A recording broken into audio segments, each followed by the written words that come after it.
Jack Fleming Artistry. I am on my way right now up to Witchita Falls, Texas to drop off some trophies and do a couple of jobs while I'm up there. Stay overnight and then head back. Figured I'd bring you guys along for the trip and show you what I'm working on. For my first stop here, I just added this red line to David Hudson's 37 Chevy and a little bit of work on the grill here. And at the corner of the front molding that line goes down, and now I'm about to add some more stripes to the headlights in the trunk. Keeping a lot of stuff on this pretty simple. Right here I'm starting some Tommy the Greek style teardrops. To me, it's kind of a nod to like hot rodding history, but at the same time, it's simple, it's effective, and it works really well, especially on these shaped headlights. They don't really work against it, they just sort of work with it and help bring your eye down the car. I'm using one-shot paint with a little bit of hardener in it. It's cold, it's wet, it's rainy. It's going to help it dry up just a little bit faster, especially this red. Pulled the outside white line on those using an Alien Deathhawk brush, but at this point I'm actually using just a regular MAC, Series 10 Blue Wrap to do the fill-ins.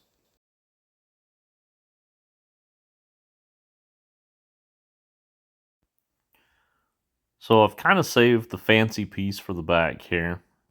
I feel like all the lines in this car kind of lead you to the back of the car, and now that you're back here, it's kind of like the cherry on top, I guess. There's such a big space on the back of these cars, and when it's got a roll pin on it and doesn't have a bumper on it anymore, a lot of times this ends up being just a really great space for a nice symmetrical design. Try my hardest on these back designs like this to really make them look nice and not cheap or anything, not something that looks like it's just slapped on there. I really don't want that to be all that you look at when you look at the back of the car. Again, my goal on a car always is to try and make it to where you're looking at the car first, and what I'm doing accents it a little bit, but at the same time it adds more to it. Hopefully, to me, the pinstriping is more of an afterthought in a way. Looking at the car, then you see the pinstriping. I guess you could say I want the stripes in the car to be seen as one, to have unity to them.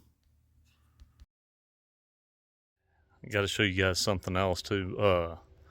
Mr. David here we're working for is about to go to the races, or at least he's going to test and tune night. But this is his other car. I think we'll go to that tonight and try and get some footage of that there for y'all too. Pretty cool. All right, I'm walking around this real quick. Just show you guys what we did. Got the red line down the side there. We got the red wheels on it. Did some Tommy the Greek style teardrops up here. Y'all watch me do that. I went ahead and, just because I thought it needed to be done, added some color to his badge for him here. Yeah, here on the back we got the little design. We'll flip this around. Tried to keep it to where it's not too outlandish, but there's a little bit of outlandishness on this car, so can't ignore it.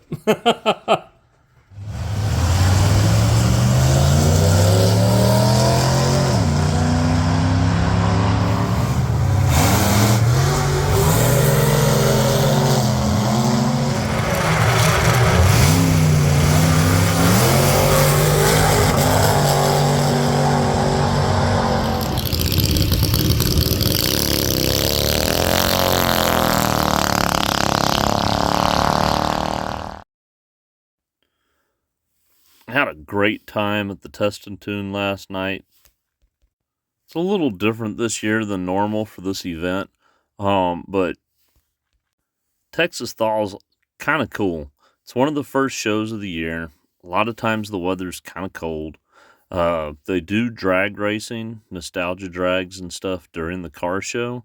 So the night before, they do a Test and Tune, and my understanding is just about anybody can bring their car and run it down the track if they want, or as you even saw, mini. But on Saturday is supposed to be the actual races, and then also the car show, which weather this year is kind of garbage. Made it to where it was unsafe for them to use the track. So I'm sitting here in a shed. I've got the sound off on this because it's actually raining and hailing outside right now, so you can't hear anything. But I'm painting this for my customer, and I've got a couple of other customers that I'm going to go and do some work for too while I'm up here in Witchita Falls. Mr. David let me use his shop to work on this, and here I'm using his stool as kind of a turntable too. I think this helmet turned out pretty cool. Got to show you this too. This is the table that he was letting me use. This is an old veterinary surgeon's table. It's really cool. Off to the next job. All right, so I'm not supposed to show this car, but I am going to show you just what it was that I painted on it. And here you go. The brawler. Get that glare off of there. He gave me an idea of what it was that he painted, and then I did a sketch of it. I'll show you guys that. It was a sketch from what he had told me. He said I hit the nail on the head. So I'm about to work on a few more things, but I'm not going to video it because there's projects here that he's working on that he doesn't really want other people to see. So it's just kind of fun like that. Surprise people with stuff when it's finished. So I'm going to get back to work. These jobs here are for Alien Alec hot rods up here in Witchita Falls, and it was pretty cold, so I really didn't shoot any footage of me working, but I do have footage of the next job that I did at his shop, and that's this here. This is for a friend of his. It's actually a pretty cool little bare bones sort of hot rod. It is a fiberglass car from what I remember. It's basically like a T, turned into a really cool hot rod though. And yeah, I didn't get any pictures of the actual car. I need to remember to do better about that next time. Being a black hot rod with red interior, he just wanted a little bit of lettering on the back and a design. So we're painting money well wasted on the back of it. I think anybody who has a hot rod or project car can sympathize with that. And I'm using, I believe it's a size 1 Tilly quill, which I'm finding actually works pretty well for a script. In the past, I've been a really big fan of using the Kafka quills, which I like the way that they turn and all for a script, but I've kind of been using these a lot lately, and I guess trying to get myself more and more used to them, so I'm using them for different kinds of jobs, figuring out how they work, and finding that they're a pretty versatile brush. Another thing that I'm getting used to that I'm using on this is I am using the Hot Hues, Exalta Hot Hues paint. It's the urethane. It means it dries faster. I'm finding that it goes on pretty opaque, being red going on top of this black here. With some paints, I do see them being a little bit transparent, but not having that issue with this. It's turning to work out pretty good in the cold. As you can see, I cleaned off just the spot that I'm working on. There's been awful weather the past couple of days, and this car was outside, but it was up underneath a carport, and even then, it still got dust and moisture and everything on it. Just didn't have time to clean it before I came. So here's your finished on that one. I hope y'all like coming along for the ride. It was really a lot of fun. I've been back for a little while. I'm actually editing out here in my van right now, which is kind of cool. It's quiet, but if you guys like this video, please let me know down in the comments. These kind of ride-along things are a lot of fun for me.